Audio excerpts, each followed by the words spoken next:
Сайн байцгаана уу хүмүүс сонсогчдоо та бүхэндээ энэ өдрийн мэндийг хүргэе. SEO подкастын маань 2021 оны шинэ дугаар эхлэхэд бэлэн болсон байна. Тэгээ өнгөрөх 20 онд бид бүхэнтэй хамт байж манай дугаарыг сонссон нийт сонсогч та бүхэндээ баярлалаа гэж хэлье. 21 онд бид нэр бас та бүдийнхаа урам зориг биднэрт ирүүлж байгаа энэ санал хүсэлтийн дагуу 21 онд подкастаа цааш нь өргөжлүүлэхээр улам илүү чамбааруулж зарим зүйлүүддээ үзэг сонсогчдийнхаа санал хүсэлтийг авсан байдлаар засаж сайжруулан явахаар төлөвлөж байгаа. Тэгээ бидний хувьд бол 14 хоногт нэг дугаар гаргана гэсэн зорилготойгоор энэ цааш нь үргэлжлээд явнаа. Тэгээ өнөөдөр бид нар та бүхэндээ SEO-гийн харилцааны ур чадваруудтай холбоотой сэдвээр ярилцахаар студид Жавхлан, Золко, Лавгаагур уламжлалсараа сууж байна. Тэгээ өнөөдрийнхээ сэдв рүү оръё. Бид нар өнөөдрийн сэдвийг ярилцаад ер нь SEO хүн хүний харилцааны ур чадвараас гүйцэтгэх удирдлага өөрийнхөө харилцаан дээр юу гэлөө анхаарах ёстой, яагаад энэ харилцаа тийм чухал вэ гэдэг сэдвээр ярилцсан. Тэгээ энэ тал дээр бас манай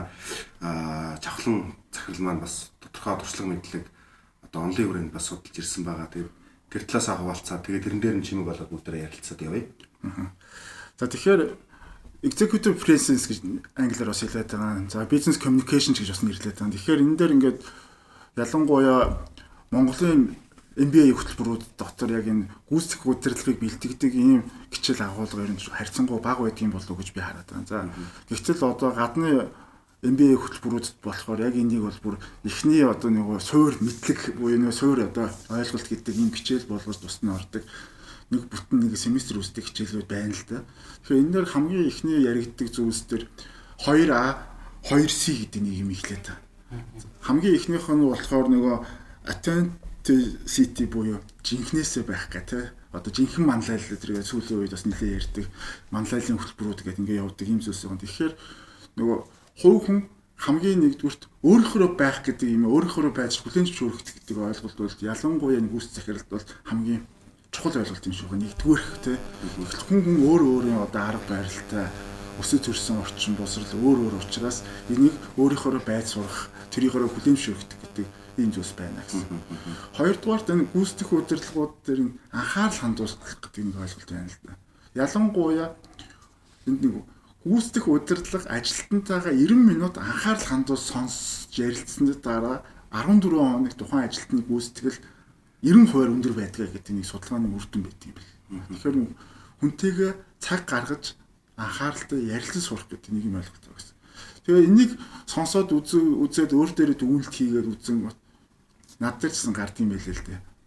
Хүмүүстэйгээ анхаарал хандуулж цаг гаргаж юусэн ярилцахгүй. Шууд дандаа ажил үүргийн талаар юм яриад байдаг.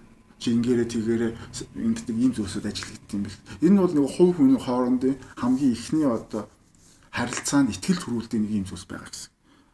За 3 дахь зүйлс буюу 2C гэдэг байгаа тийм credibility гэдэг. Итгэлтэй найдвартай байдал гэдэг. Гүйцэтгэх удирдлага өөрөө яриан дээр хүмүүстэй итгэл найдвар төрүүлэхүйс байх хэрэгтэй юм байна. Тэгэхээр энийг бол бас хүмүүс бол нэлээд дадлахаар олж авах хэрэгтэй юм шиг байна. Ийм ойлголт байна. За сүүлчийн C гэдэг ойлголт буюу confidence гэдэг тийм өөрөө итгэлтэй байх гэдэг. Тэгэхээр энэ 2A 2C гэдэг зүйлсийг гүйцэтгэх удирдлагууд бол заавалчгүй эзэмших хэрэгтэй байдаг юм байна. За үүнийг бол ялангуяа нэгийг харьцах нэг буюу гүйцэтгэх удирдлага өөрөө удирдлаганд байгаа хүмүүстэйгээ харилцахад заавалчгүй мөрдөх ёстой онлын дүрм гэдэг юм зүйлсэн. Тэгэхээр энийг өөрийн арга хэлбэрээр эзэмшүүлэх гэдэг нэг ойлголт.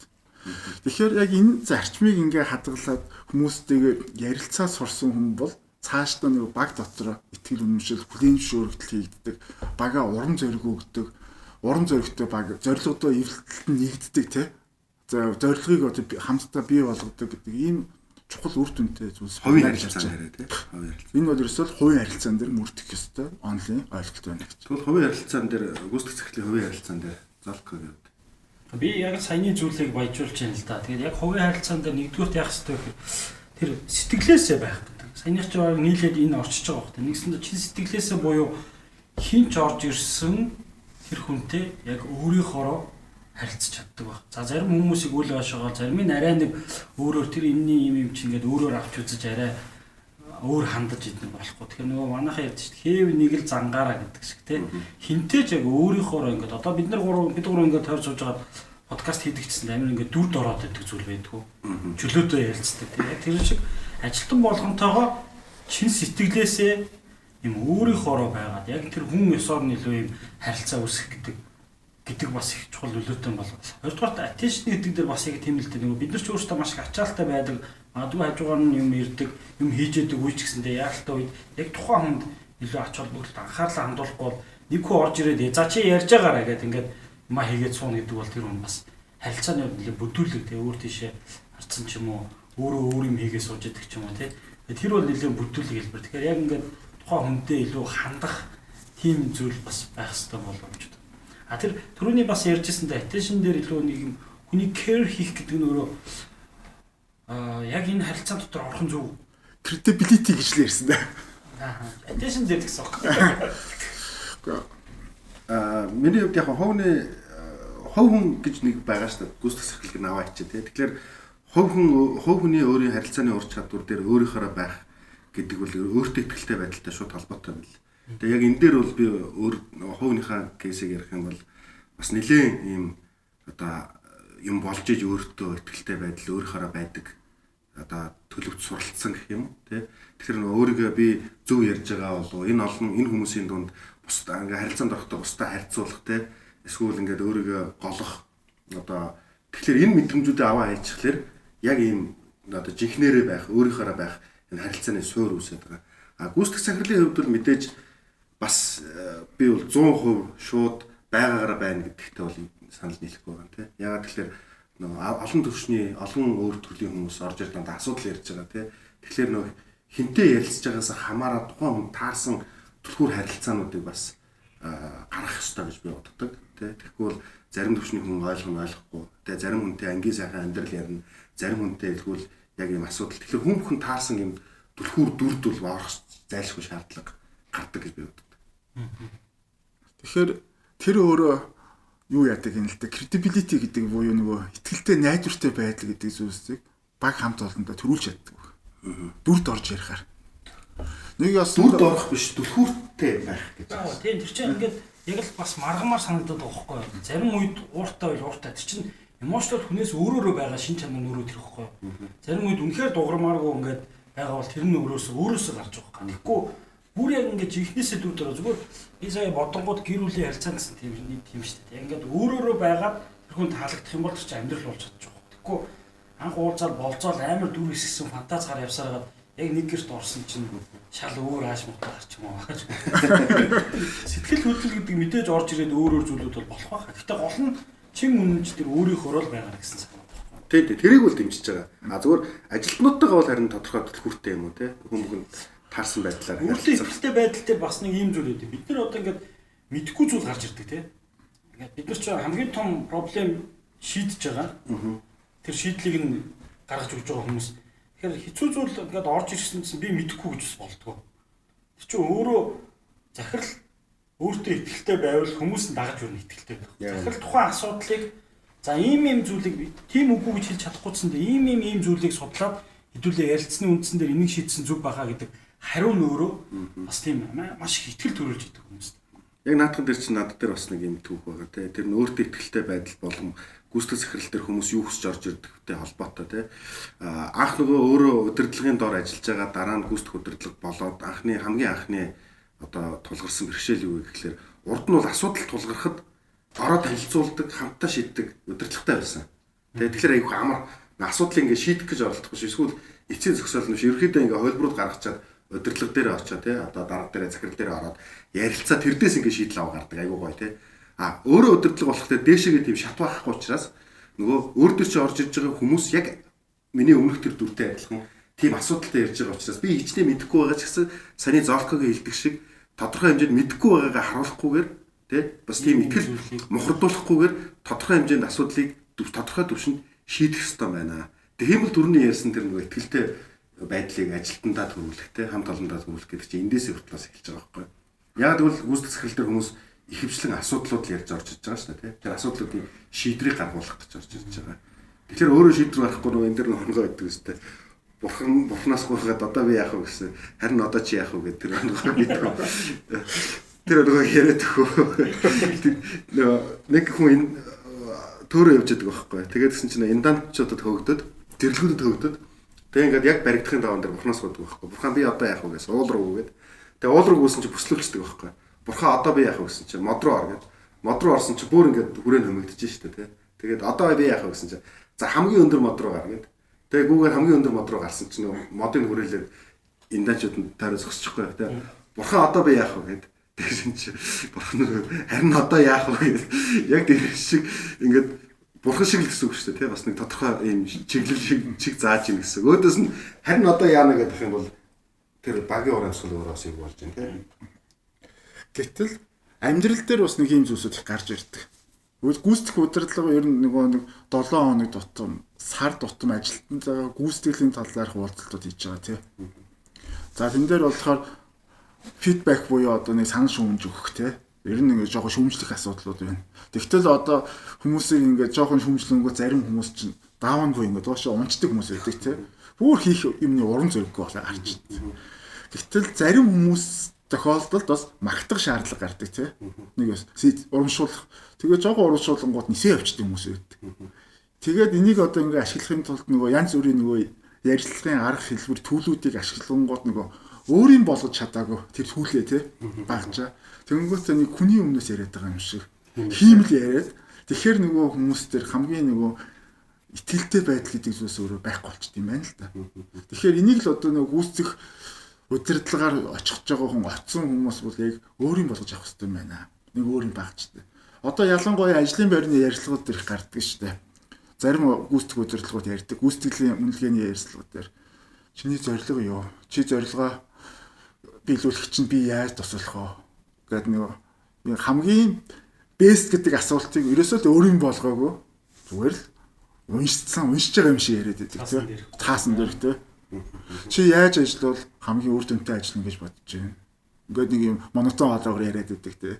Тэгэнгүүт эргээгээд би тэр хүмүүс яг ийм тохиолдолд өөр дээрээ гаргаж ирсэн мэл. Тэгээ өөр хүмүүсээс би ингээд эргээгээд асуусан л та. Чи тэгээд ингээ ярилцлага хийгээ би чанаа ингээ мотивац өгөх гээд ингээ ярьсан яасаа гэсэн чи. Гэхдээ над нэг юм анхаарал хандуулахгүй байгаа юм шиг нөгөө цаасдлуугаа хараад тэгэл цаана нэг хитэн асуулт асуугаал тий. Тэгэл тэрийг ингээд би хариулангууд ерөөсөө тэр хариултан дээр анхаарал хандуулахгүй дараагийн асуулт руугаа анхаарал хандуулаад гэдэг. Тэгэхээр нөгөө энэ нэг ёсондоо credibility гэдэг байгаа энэ зүйлс бол тэр хүнд итгэлтэй байдал, өөртөө итгэлтэй байдал буюу нөгөө хүнийг анхаарал хандуулна гэдэг зүйлс бол хамгийн гол нь энэ сайн гэдэг зүйлийг өөрийн болгож авах хэрэгтэй юм байна гэж хараад байгаа гэсэн. Тэгэхээр та хоёр дээр ийм асуудал гарч ирсэн хүнийг нэг шүмжлэнгүүт нөгөөт нь унцдаг тий. Гаралгүй байх уу нийт. Тэгэхээр яаж шийдэж ирсэн бэ? Тэр кейсээ хуваалцаач. Миний хувьд бол ер нь бол би хувь хүний хадлаасаа хүний харилцаа дээр аягүй мэдрэг шин чанартай тий. Тэгэхээр ингээд харилцаж байгаа хүнийхээ өөрийнх нь хинбэ гэдгийг аягүй их сайн анхаарч үздэг тий. За мэдлийн төвшин тий хийж байгаа ажлын төвшин, ар гэрийн төвшин одоо юу байдгийг тий ингээд тэр хүнийг би бүрдүүлж байгаа хүчин зүйлүүдийг тэр хүний аягүй сайн анхаардаг. Тийм учраас нөгөө ярьж байгаа зүйл дээр нь тэр хүний аль өнцгөөс харсан байна гэдгийг анхаарч үзээд харилцан ярихлаар аягүй сайн үр дүн гарч байгаа. Тэрнээс биш ингээд одоо нийт дундаа ч юм уу эсвэл өөрөө нэг хідэн тавьдаг юм түлхүүр асуулттай байж байгаа тэрийг яриад байхаас илүүгээр тухайн ийм нөхцөл байдал хинтээ ярьж байгаа гэдэг уур амьсгалаа мэдрээд тэгээ харилцахлаар илүү харилцан амьд үүсдэг. Миний нөгөө сул тал нь юу вэ гэхээр хүнийг тэгж нөгөө худлаа магтах гэдэг шүү дээ. Нөгөө мотивац өгөх одоо тийм байна, ийм байна ингээсээ илүү юм одоо тэр тал дээр айгүй муу урамшуулах.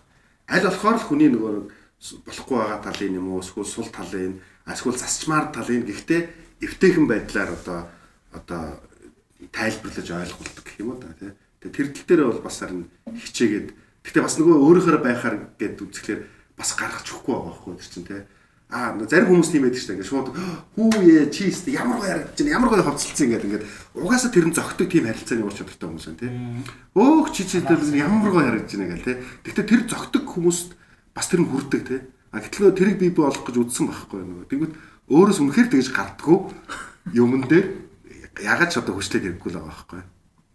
Нөгөө өөрийнхоороо байх гэдэг саяныхыг жишээлбэл худлаа ихээр амар хурдан баригддаг байхгүй.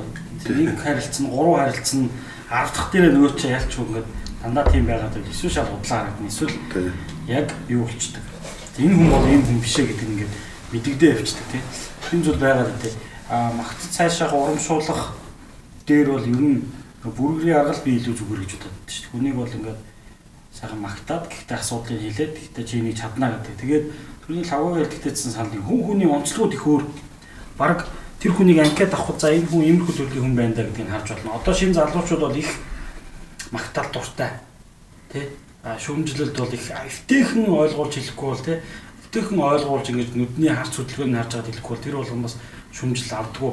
Ингээд анкет юу нэг үзэнгүүт ажил амьдрал үзсэн хүмүүс байдаг. Амьдрал үзсэн хүмүүс бол яг мэдээж ингэ загнаад авахгүй ч гэсэндээ илүү тэр магтаалаас илүү яг энэ бодит шүүмжил тэр хүмүүст амар юм гоё ирч хүч өгдөг те. Би яг ингэх ёстой мэн гэдэг. Тэгэхээр тэр яг хүнийхээ онцлогоосоо их болно. Гэхдээ ямар ч тохиолдолд хүнийг шууд ингэж ялангуяа те манлайлагч хүн олонний хажууд хүн муулж шүүмжилж ингэж өрдөөсөө болтгоо. Өрдөөсөө болтгоо. Тэгээд яг нэг харилцаан дээр бол тэр бүрийн зарцам шиг те хэдийгээр асуудлаа шууд ярьж эхлээд ийм асуудал ингээд өөрсч мөлцсөн байна. Гэхдээ энийг чи нэг удаа сурчсан бол дараагуудаа энэ ч асуудал биш болно гэдэг байдлаар ингэж хөнгөвчилж өөрөө дуусгах нь илүү үр дүнтэй л яваад идэм л та. Золко бас яг бүргийн аргыг мэднэлтэй тий сонсч байсан. Гэтэ ингээд яг хэрэгжүүлэхэд тэр дадлыг бивэл чадаагүй. Нөгөө за одоо магтаад одоо ингээд өөрийгөө контролдож байгаад энэ аргыг сурах. Чи яа тэр энэ юм яг хөө зүрн ялчгүй сурсан л та. Яадаг вэ гэхээр би өөрөө ингээд дотроо маш их юм бодцоод тэрийг хоёр өгүүлбэрээр хүнд хилээд идэм билээ юм. За нэг ийм юм байна. Энийг хийчих гэдэг тий. Эсвэл нөгөө хүн чи юм асууж орж ирэнгүүт миний дотор энэ одоо ийм юм ойлгочихгүй гэдэг ингээд өөрөө тунгаацсан эсвэл өмнө миний үздсэн кейс те. Тэгэл ингээд болоо гэдээ явуулаад тэрний үрдөөсөө дандаа амжилтгүй болдог байхгүй. Дандаа тэр хүмүүс даалгасан ажлууд нь дандаа амжилтгүй болж ирээд. Тэгээд сүүлд өөрөө олон хүмүүстэй ажиллаад ялангуяа би манай Цэнгэл байна те. Сингапурын хуульч хүн байхгүй. Тэгээ маань үнтэй ажиллаж байхдаа ингээд энэ хүн энэ асуудал дээр ямар их нухацтай анхан шатнаас ингээд бүх зүйлүүдийг кейсүүдтэй ярьд юм бэ гэдгсэн. Би өөрөө тэр хүнээс сураад буцаад тэр зүйлийг юунаас эхлээд ямар зүйл болоод юу үзэж хараад те яг ямар үр дүн гарах гэж байгаа ч гэдэг ингээд үндсэн уг шалтгаанаас нь яриад тэр хүн тайлбарлаад өгөхөөр яг тэр хүн миний ойлгосныг тэр хэмжээнд авдаг юм байна. Тэгэхгүй яг хүс захирал түрүүн би хэлсэндээ маш олон зүйл боддог гэдэг. Бидний толгойд маш олон зүйл байгаа. Тэрийг шууд хүнд хэлээд бидний хэмжээнд ойлгож авах гэж өдөөсөө болохгүй юм байна. Тэгэхээр тэрийг маш юм сайн тайлбарлаж өгөх хэрэгтэй болж байгаа. Нэгдүгээр, хоёрдугаар тэр чинь өөрөө тэр хүмүүсийг ингээд харилцаж чаахад те тэр хүнийг урамшуулж байгаа байдал, дунд нь тэр ажлыг нь ярьж байгаа байдал болон гарахт нь нэг инээлгээд юм уу те.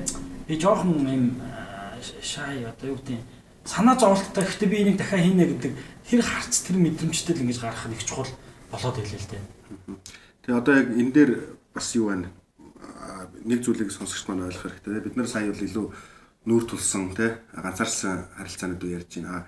Бас баг дотор ярих харилцаа гэж бас өөр. Тэгээ баг дотор бол дүрмүүд байгаа шүү дээ.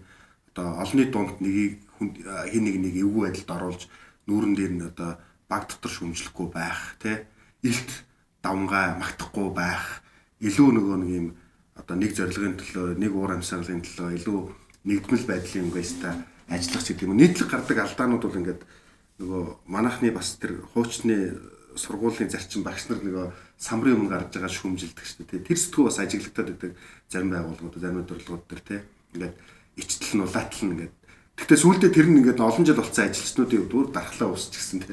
За тийм тоохоо холцсон бас нэг тийм юм ажиглагддаг шүү дээ те. За сая бид нар нэгийг харьцах нэг буюу ганцаарчсан уулзалтыг хийх талаар нэлээд саналаа солилцлоо те. Гэвтэл багийн уулзалт гэдэг уулзалтыг 7 хоног тутам гүйс захирал заавалчгүй хийдэг те. Тэгэхээр энэ дээр нөгөө нэг нэгээрээ харилцахад тухайн хүний одоо ярилцдаг хэлбэрээс дагаад өөрчлөгддөг те. Баг дотор 10 хүн байгуул 10 өөр зан характертай хүмүүс байд. Тэр тохиолдолд багийн уур амьсгалыг хангасан коммуникац буюу харилцааг яаж үүсгэх вэ гэж. Энэ дээр эхлээд тавгаагаас яг аргачлалын сонсъё.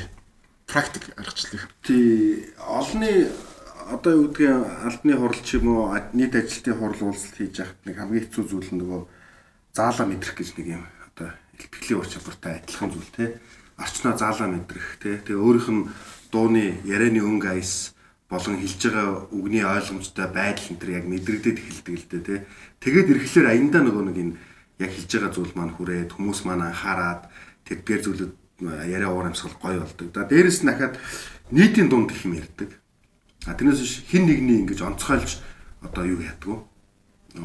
шүүмжлэхгүй бас хитэх магтахгүй. Тэгээд ирэхлээр бас жоохон асуудал үүсэж байгаа. Тэ нөгөө олонний дүн ичээх ч юм уу одоо ажилч та тий. Харин илүү нэг багийн уур амьсгалыг дэмжсэн. За нөгөө талд дахиад энэ ярьж байгаа сэдвийн хүрэндэх шин санаачлалууд буюу бүтээлч шийдлүүдийг дэмжсэн тийм нөгөө нэг юунуудыг хатгаж өгдөг. Одоо ингээ бүгдөө яриа сууж идэл хин нэгэн гой санаачлал гарчвал за энэ бол зөв чиглэж байна. Энэ яриагаа хөгжүүлээ ийм байна гэж. Нөгөө талдаа бас нөгөө хит ийм нуршсан буруу хувийн хандлагуудыг шууд зогсоодог. Хин нэгнээс те өөрийгөө өмөрсөн эсвэл нэг нэгээ бас бусдаас шүүмжилсэн авгүй асуудлаа ойлгоогүй ингээ хадуурсан ч гэдэг юм уу те. Энэ уур амьсгалууд ингээ тэгэхээр ерөнхийдөө нэг ийм одоо хурлын удирдах гэх юм уу модератор маягийн тим харилцааны скиллүүд аягүй шаарддаг юм шиг. Нөгөө хүмүүсийн саналуудыг хооронд нь ингэж яг та би бол ингэж бодож байна. Ялчгүй компани соёлын өөрөө нэг хэлбэр шүү дээ. Захирал өөрөө соёл тогтоодог хүн. Тийм болохоор миний хувьд баримтлалт нь нээлттэй ярилцах хэрэгтэй. Маш нээлттэй ярилцах хэрэгтэй. Харин нээлттэй ярилцахдаа дандаа ажиллаа ярих хэрэгтэй.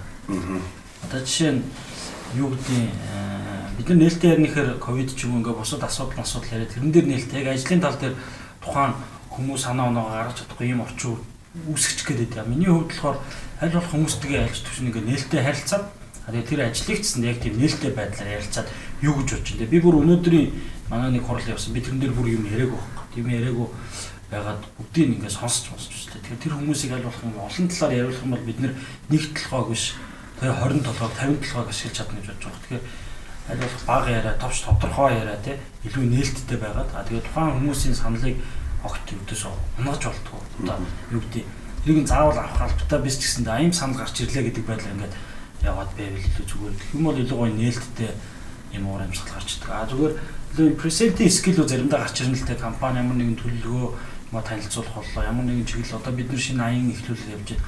Яг тэрэн дээр дахиад юм эмошн орж ирээд одоо яг би олон жил сургалт хийчих юм болохоор ч тэр юм уу. Тэгээ нөгөө талдаа тэр төлөвлөж байгаа тэр аян ч юм уу тэр төлөвлөгөө танилцуулж байгаа зүйлдээ чин сэтгэлтэй болоод тэгэхээр дууны өнгө ч өөрөө ингээд сэтгэл хөдлөл ороод тэгэхээр яг л хүмүүст илүү хүртгэлтэй.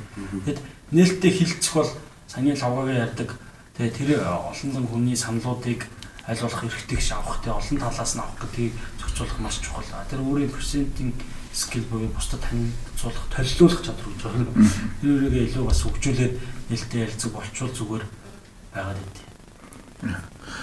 Тэгсэн багийн уур амьсгал дээр би бас яг ингээ алдаад идэг юмнуудаа ажигласан чинь ажиглалаа л да. Тэгсэн нөгөө нэг яг хэд сэтгэл хөдлөлөөрөө тухайн орчныг мэдэрч ярих гэдэг нөгөө хувь хүний өөрийн мэдрэмжэн дээр хүмүүс их ярьдсан байна л да. Энэ дээр их алдаа гаргадаг гэд. Тэгээ энийг гаргадаггүй зарчим юу байна гэд үзсэн чинь ерөөсөө багийн уулзалт буюу тим гэдэг уулзалтыг хийж байгаа бол аженда гэдэг зүйлс буюу төлөвлөгөө. Юу ярих вэ? Бэлтгэл гэдэг зүйлс байд юм байна л да. Тэгэхээр нөгөө одоо манай зол бодлыг хамгийн сайн хэрэгжүүлдэг хурал удирддаг GSI дээр хурал удирддаг ямар аргачлал вэ? Робертсийн хурлын нэг үү.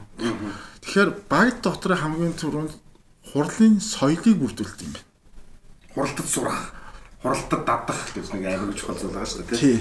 Тэгэхээр тэрийг бол нөгөө компани одоо vision, mission одоо culture гэдэг зүйлстэй нийцүүлээд хурлын ямарваа нэгэн тгийг баг дотор анханаас бүрдүүлдэг юм байна л да. Тэгжээж нөгөө багийн дүрм өөрөө хурлын дүрм их тодорхойлт юм байна. Хоёрдугаар анханаас баг дотор хурал эхлэж байгаа бол тухайн уулзалтын зорилго гэдэг зүйлсийг маш зөв тодорхойлох хэрэгтэй юм байна. Тэгэхгүй одоо бидний гаргаж байгаа дийлэнх алдаа бол зорилгогүй хурлууд хийгээд байдаг тийм. Яриад байдаг. Шийдвэр гаргах гээд байгаа юм уу? Сан солилцох гээд байгаа юм уу? Эсвэл бусдыг сонсох гээд байгаа юм уу? Тэрийг тодорхойгүй хийхээр хурал сунжирд юм байна. Уулзалт тий багийн уулзалт. Тэгэхээр нөгөө нэг хүн гомдоод нэг хүн баярлаад дуустдаг хурлууд маш их хэмжээгээр хурл үүсэх хүн жүжиг чаваад дуустдаг хурлж байна шүү дээ. Тэгэхээр ерөөсөө анхнаасаа хурл бол төлөвлөгөөтэй хилцэх асуудал нь тодорхой байгаад хилцэх цаг минуттай байгаад тэгээд үг хэлэх дарааллууд соёлоодыг анхаас нь зөв дотроо бий болгоцсон тохиолдолд багийн коммуникашн өөрөө ийм шилэн болж эхэлдэг юм л дээ. Яг хурлын дэг зохион байгуулах буюу компани дотор хурлын соёлыг хурал уулзалт одоо зохион байгуулах соёлын талаар бас нэг тусдаа дугаар байх хэрэгтэй байх юм тий нөгөө хаад нэг өргөн сэдв байгаа. Бид нар бол одоо нөгөө нэг олон хүнтэй байхад харилцаагаа хэрхэн зохицуулах уу гэдэг ярьж байна шүү дээ тий. Би яг энэ харилцаа дээр нэмээд нэг хэлэхэд юм байна.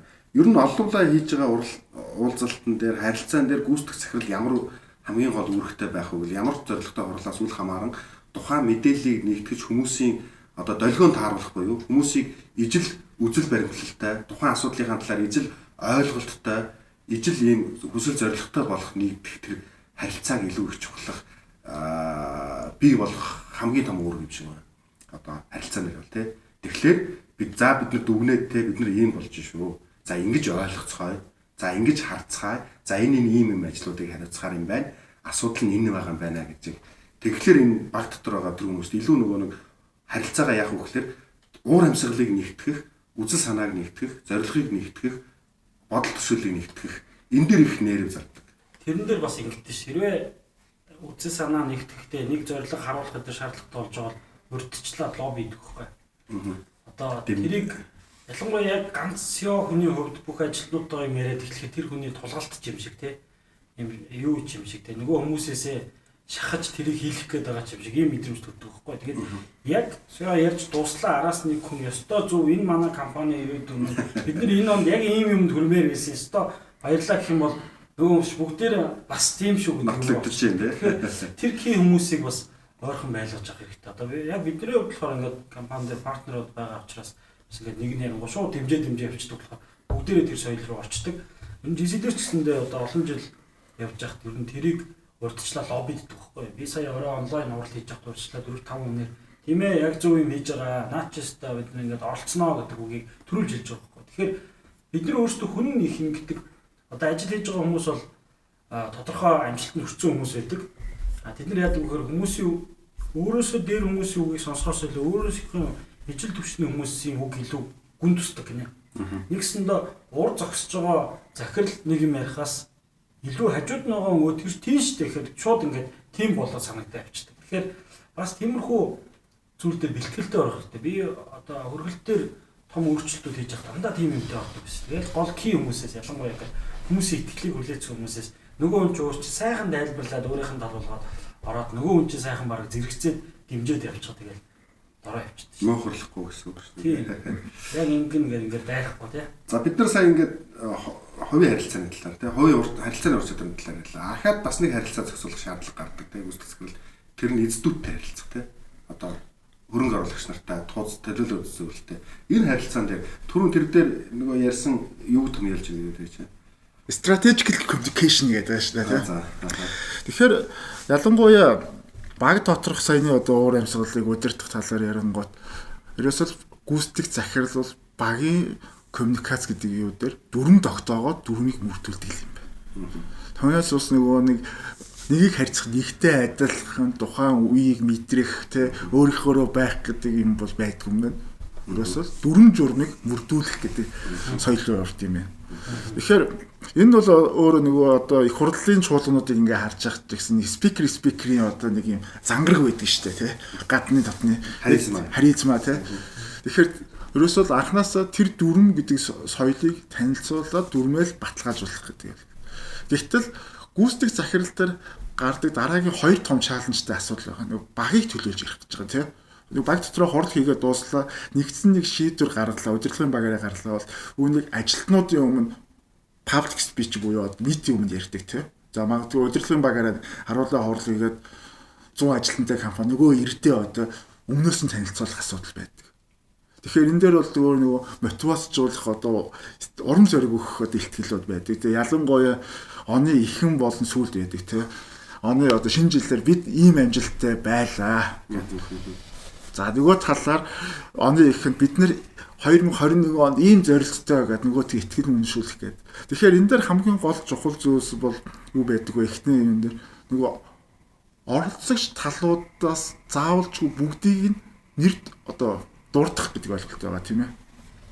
За одоо энэ хүн маань ийм саналууд орж ирсэн. Үнийг бид нар ингэж ярилцаад энэ санал нь яг ийм зүйл тусч орсон байгаа. Ийм санал гаргаж ирсэн манай зол удирдлын санал дэмжигдээд 20 онд бид нэр ингэж хэрэгжүүлээд ийм үр дүнд гарлаа. Энэ үр дүнд гаргахад ийм хүмүүс ингэж оролцлоо гэд бүх хүмүүсийг дурдах гэдэг нэг ойлголт байгаа. Inspiration гэдэг юм дээр тий. Зөвнийг болохоор бид нар одоо нэг амьдрал дээр хэрэгжүүлэх явцад алдаа гаргадаг те. Хин нэгэн хүний орхигдуулах асуудал маш их гардаг те. Нэрэнд ордохгүй орхичдаг те. Тэр жоохон гэдэг жижигэн бичихгүй хэлэхгүй л бол тэгэл нөгөө хүн би чин сэтгэлээсээ ажиллаад хахад нэр манай удирдлага нэг ч удаа олж гарахгүй байх юм аа гэх те. Нэг мэдсэж гомдоод байдаг. Би тийм мартагдах хүн мөн үү гэх те. Тэгэхээр энэ дээр бол ерөөсө гүйцэтгэх захирлын хувьд inspiration гэдэг ихтгэл дээр бол ерөөсө үг харж унш тийм байна. Энэ бол ерөөсө шалгарсан протоколтой гэдэг байл. Харин стратеги буюу нөгөө тузад танилцуулах те нөгөө зорилттой хүлээн зөвшөөрүүлэх өөрийн одоо компани болгох гэдэг те өөрийн халаасанд авах гэдэг дээр бол дахиад нэг өөр аргачлал байна. Тэр юу гэж бодож байна таад? Яг энэ дэр надад бол нэг л мэрэгжил юм байна. Нэг л юм байна. Тэр нь юу гэхээр нөгөө гүйцэтгэл одоо бид нар чинь залуу хүмүүс шүү дээ те. Тэгэхээр нөгөө дээшээ харилцаж байгаа тууз эсвэл эздүүд бол амьдралын хувьд те туршлагын хувьд эрх мэдлийн хувьд нэр нөлөөлийн хувьд бол аюу өндөр түвшний хүмүүстэй харилцдаг. Тэгэхээр ийм анхандаа бол аюу сүрддэг нөгөө хүмүүсээс ингээд айдаг. Тэгээ надад нэг кейс үүдэг чон группийн байхад инх болцоод ингээд захирал надад тэгжсэн байхгүй. Ойлоо зал хавгаа би чамд нэг юм анхааруулъя. Чи ингээд надтай уулзахаараа ингээд аюу юм хураагдаад байна. Ингээд аюу болгоомжтой харилцаж гин, үгээ бодож гин те ингээд сүрдэж гин те ингээд нээлттэй биш байна. Чи өдөр адилхан захирал зүгээр л хувь хүний хувьд бол ямар ч ялгаа авахгүй зүгээр алдан тушаал өөрийн нийл хувьд ялгаатай болохоос энэ харилцаагаа бол яг хэвийн ингэж ижил төвшөнд харилцаж бидний нөгөө шийдвэр гаргалаа зүг болно гэдэг зөвлөгөө надад өгч ирсэн. Тэгээд тэрнээс хойш ер нь одоо цаашдаа би өөрөөсөө илүү төвшний хүмүүстэй харилцахдаа ижил төвшөнд харилцаж чаддаг бол задлах хүн тий тэрнээс сүрдэх юм байхгүй. Тэгэхээр ингэж ижил төвшөнд харилцаж эхлэх нь илүү нөгөө нэг тэр харилцааг эрүүл зүг болгож байгаа юм шиг. Тэр яг тэгдэж шүү. Би ч гэсэн дэ наад алдаарч байгаа. Би ер нь жоохон тайлагнал та муу шүү дээ. Би тоо тавьчаа зүгээр тоо хараад байж байгаараа гिचмэр санагдаад тоххой. Орохоор хэдийгээр үнэхээр SEO хийгээд бүх ажилтнаа зурлцсан учраас бүх юмд нь ярилцаад ингээд хариулт өгөө те ийм зүйл харж байгаа гэдээ тайлбарлаж олдог ч гэсэн би зүгээр тэрэндээ жоохон муу. Зүгээр лаврын хэлтгтэй санал нэг байна. Яг өөрийнхоороо байгаад илүү мэрэгжлийн байгаад ингээд харилцаад явчихдаг зүгээр байдаг. Тэгээд нэг ажлаас халихгүйгээр өдөд тэ тодорхой тоонуудтайгаа ялангуяа тоонууд чинь их амар шүү дээ. Тэгээд ингэсэн гэж зоглоо ярихгүй тий. Гэхдээ бас юун дээр тооцтой болон институттэй бас ажлаас халих харилцаа гэж зүгээр. Тэ ховын харилцаа үүсгэх, чөлөөтэй байх, одоо өөр сэдвээр ярилцах тий. Илүү дотн байх. Энэ нь илүү сайн ойлголцоход, юмаа ойлгуулж батлуулахад их тийм юу байж. Ягаад энэ дээр би ингэж хэлсэн бэ гэхээр гүйцэтгэх захирлан бол яг гал дээр байлгаж байгаа бодит асуудлыг олон талаас нь олон цаг хугацаа нэрв зарж олон мэдээллийн дунд байгаа шүү дээ. Түүнийгээ боловсруулад эзэн буюу одоо тууцын дараа маргачвал богино мэдээлэл дээр байгаа шүү дээ. Яг тухайн асуудлыг бүрэн олон талаас нь харж чадаагүй зөвхөн цөөн суугаар орж иж байгаа. Тэгэхээр энэ ялгааг арилгахын тулд өөрийгөө зөв ойлгох зайлшгүй шаардлагатай. Асуудлыг зөв илэрхийлэх. Тэр утгаараа энэ хувийн харилцаа үүсчих юм бол энийг одоо нүүр хагарна гэх юм те. Нүүр хагарах хэрэгтэй. Мус хаглах юм даваа давах юм шиг байна. Ажилтнуудтай ч гэсэндээ хэд юм хувийн өөр манайс ингээд уугаад гараад суудаг те. Тэгэхээр яг хуу ажил ярьдаг. Зүгээр өөрийнхоороо байгаа л ажил ярьдаг. Би тэр шиг нар одоо тэр захирлууд байсан ч өөрийнхоороо байх хэрэгтэй. Ажиллаад ярих. Би тэгж бодсон. Хувийн ялгаалаа л да те. Одоо тэгээд жишээл одоо хөрөнгө оруулалт босгоход те бас асуудал байгаа шүү дээ. Ингээ ажил яриад дандаа алдны байгаад байхаасаа илүү бас нөхөө ийм хувийн харилцаан дотроос илүү хөрөнгө оруулалтын амжилтууд бас гарч байгаа тийм. Тэгэхээр аль нь ч зөв аль нь ч байж болно тийм. Тэгсэн энийг яаж хийдэг юм бэ гэд зүйлийг бас нэлээд судалж үзлээ л дээ. Тэгсэн ерөөсөө strategical communication буюу нөгөө стратеги шийдвэр гаргах гэдэг юмд хамгийн чухал зүйлс бол зорилт гэдэг зүйлс дээр objective тийм гэж зорилт гэдэг goal objective буюу зорилго гэдэг зүйлс дээр л нэг ойлголттой болгох чадсан тохиолдолд амжилт төрдөг гинэ.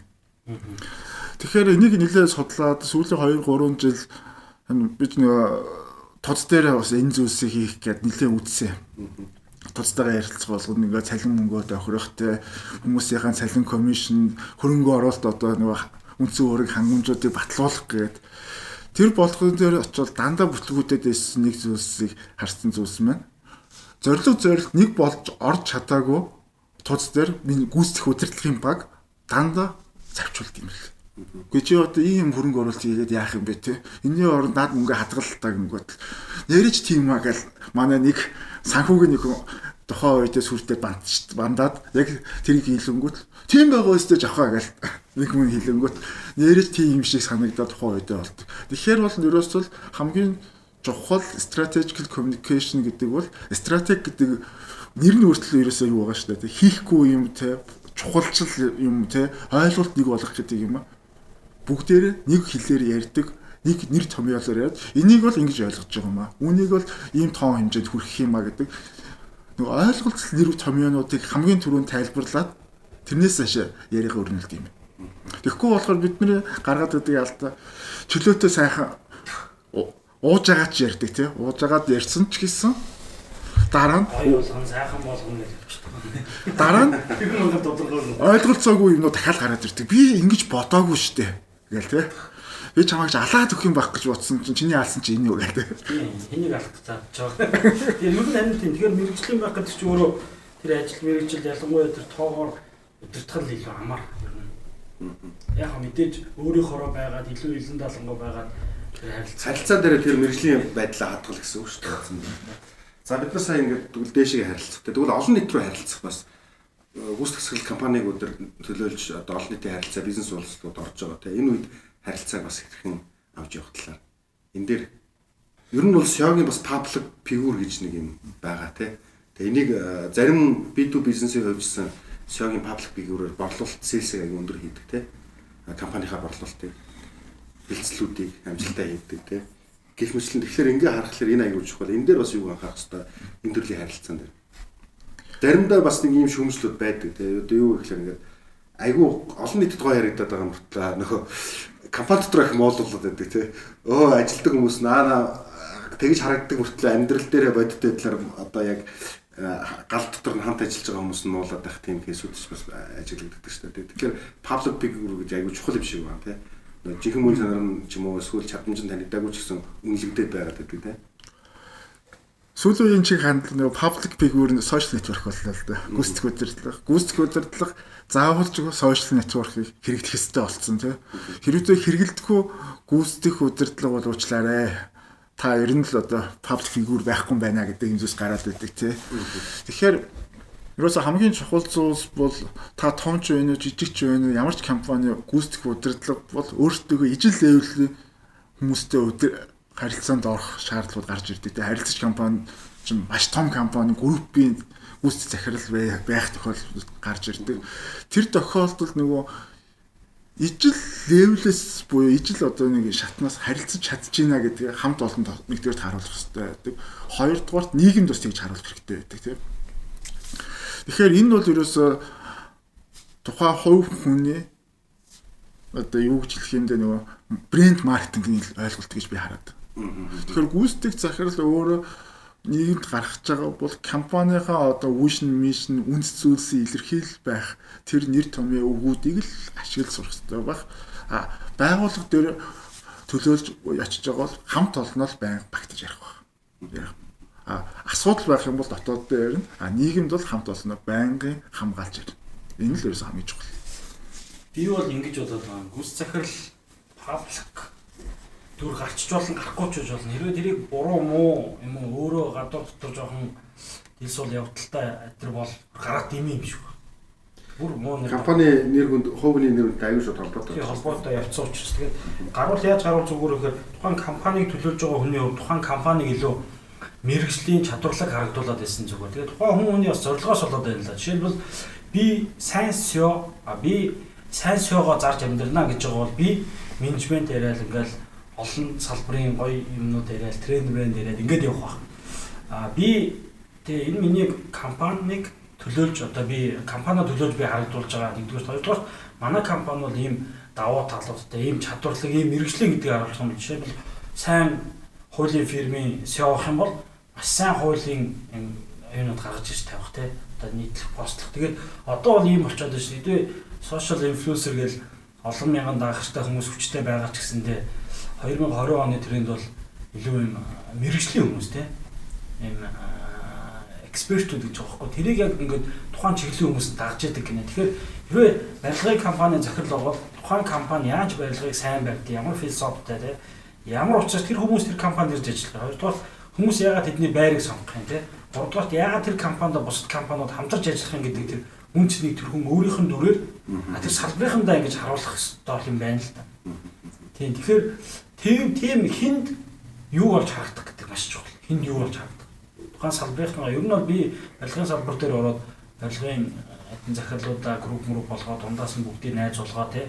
Тэгэл би өөрөөрөө дамжуулаад ингээл юу хийгээл авах компани маркетинг хийх гэх тийм тиймэрхүү жишг бишгээр бол явд яа. Илүү SEO хувьд өөрийгөө борлуулах юм бол илүү одоо SEO подкаст гэдэг ч юм уу. Ингээд менежментийн олон чиглэл яриад ингээд явах баг. Тэгэхээр хинд юу болж харагдах гэдгээс хамаарат тэр хүн ер нь бол хамгийн сүүх нь бол тэр компаниал мэргэжлийн байрлалтай. Жишээлбэл Unitel-ийн SEO маш гоё мэдээлэл технологийн дараагийн хөгжил ба Unitel-ийн ингээд шилжилт мэлжилт юм бол би л амар уншмар санагдах байхгүй.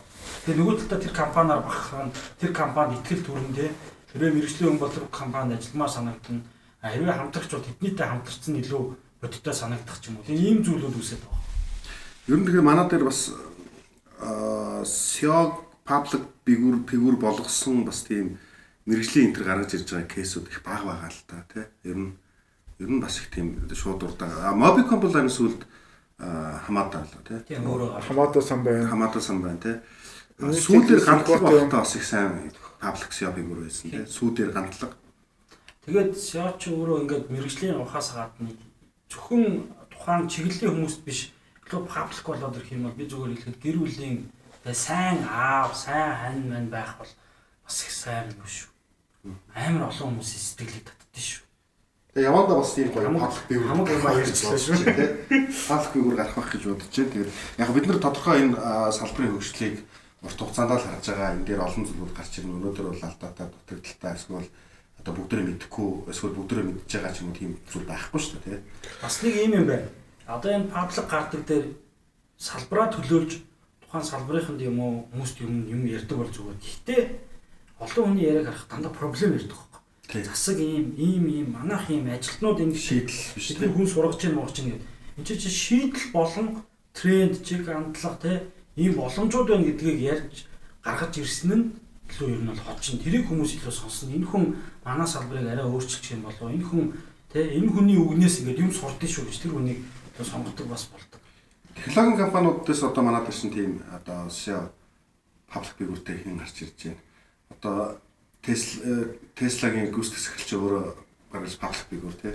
Өссөн. Alibaba гэх ингээл бүгдөрөл тэгж явж штэ. Манай дээр бол тийм public figure байна бас манайхан ч бүгд энэ public figure хийдэг штэ. Манай IT компаниуд бол. IT-ийн бол би зүгээр бодоод байхад анарыг дагчиж магадгүй. Яг одоо стартап талдаач байж магадгүй. Томоохон компаниудын хувьд бол ойлгоо сайн хэлэхгүй.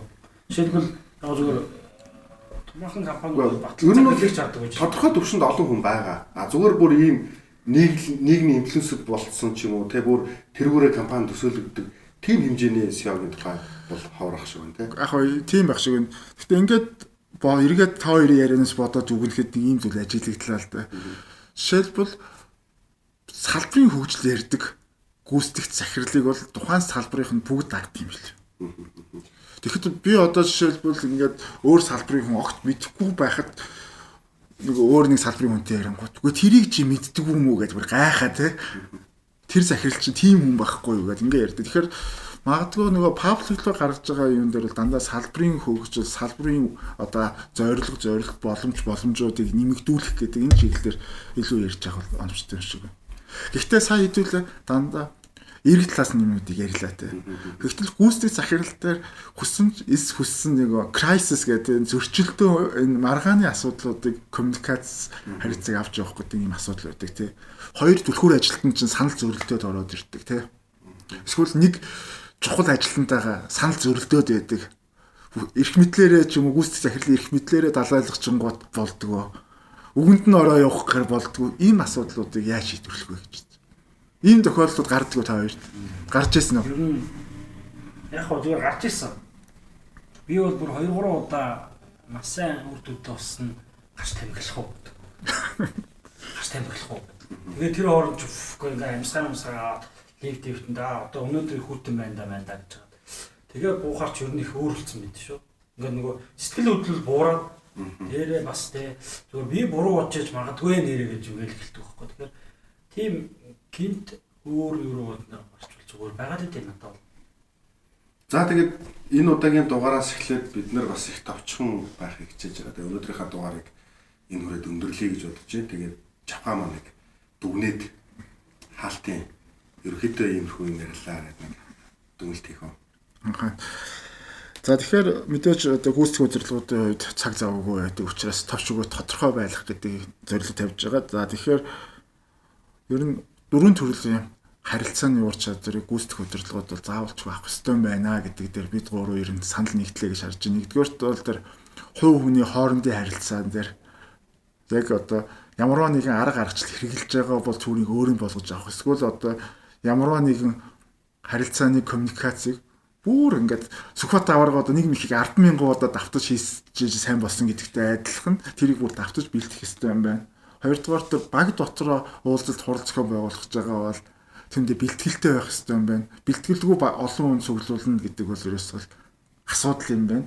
За тэгээд нөгөө баг хамт олон дотор нөгөө inspiration гэж яриад байгаа ажилтнууд руугаа бүр нийтлүү хамарсан ийм одоо мотивац өгөх одоо илтгэлүүдийг тавьж сурах хэрэгтэй юм байна. За өөрөөсөө дээд нөгөө төлөөллийн удирдах зөвлөлтөөгөө ярилцах мэргэжлийн харилцаануудыг бол эзэмших хэрэгтэй юм байна. За сүүлд нь бол тэр нийтлүү хандсан одоо компанийг төлөөлж одоо нийтэд хандсан одоо public figure болох дээр бас ажиллах хэрэгтэй юм байна гэдэг. Ийм зүйлсүүдийг нэлээ ярилцлаа. Тэгэхээр хүн болгон өөрөөхөөр одоо авах гээх ухаанаар хандаад хамгийн гол нь өөрт тохирсон гаргачлуудыг өөрт байгаа давуу талаа зүлгэж аваад сул талуудаа байхгүй болгоосоо л гэж хүсэж байна. За тэгээд баярлалаа. Өнөөдрийн дугаарыг хүрээд өндөрлж байна. Тэгээ хамт байсан Золко Жавха Лавга гурав хамт байлаа. Бид нэр цаашдаа 21 онд улам гой дугаарыг хүргэх болно. 21 онд бас нэг шинэ зорилго тавьж байгаа. Бид нэр ер нь жилээс жил бас нэг зүйлээ доктортой тэгээд зорилгодоо хүрэхийн тулд шинэ вижнууд гарч ирж байгаа. Тэгэхээр бид нар 21 онд бас энэ SEO гүйцэтгэх удирдлагаар сонирхож байгаа болон ажиллаж байгаа энэ чиглэлийн community-г бүрдүүлэх ийм бас нэг юу чиглэл барьж байгаа. Тэгээ энэ бүгдээрээс тав хүн дэмжээрэй. Тэгээ бүгдээрээ хамтдаа салбарын хөгжлийг мэргэжлийн байх тал дээр олон талын оролцоотой байцгаая гэж хүсэж байна. Ингээд би нэг юу гэлжтэй SEO подкаст гүйц захирлууд зориулсан гэдэг групп дээр одоо гүйц захирлуудаа цуглуулаад санал бодлуудаа солилцож байгаа. Тэр бас бүрдүүлэлт явж байгаа. Тэгээ захирлуудаа бас тэр групп дээр урьж яг нэг завинд сууж байгаа хүмүүстэйгээ уулзаад тийм зөвхөн SEO-гийн ярилцах зүйлүүдэд энэ ч бас ярилцаасаа гэж хүсэж байна. Мэдлэг туршлагаач хуваалцъя. тэгээд бас яг энэ цаг үед Apprentice Монгол шоу болж байгаа. Тэгээ энэ шоу бол бас яг энэ гүйцэтгэх захирал гэж хинбэ гэдгийг олон нийтэд харуулсан, таниулсан бас сайхан шоу болж байна. Гэхдээ бид нар энэ дугаар дээр бол энэ шоутай холбоотой юм нэг ярихгүй. Харин тэр групп дотор бол нэлээ дугаар болгон дээр бас зүйлүүд яригдчихэж байгаа шүү гэж хэлмээр байна. За ингээд баярлалаа. Анхаарал тавьсан баярлалаа.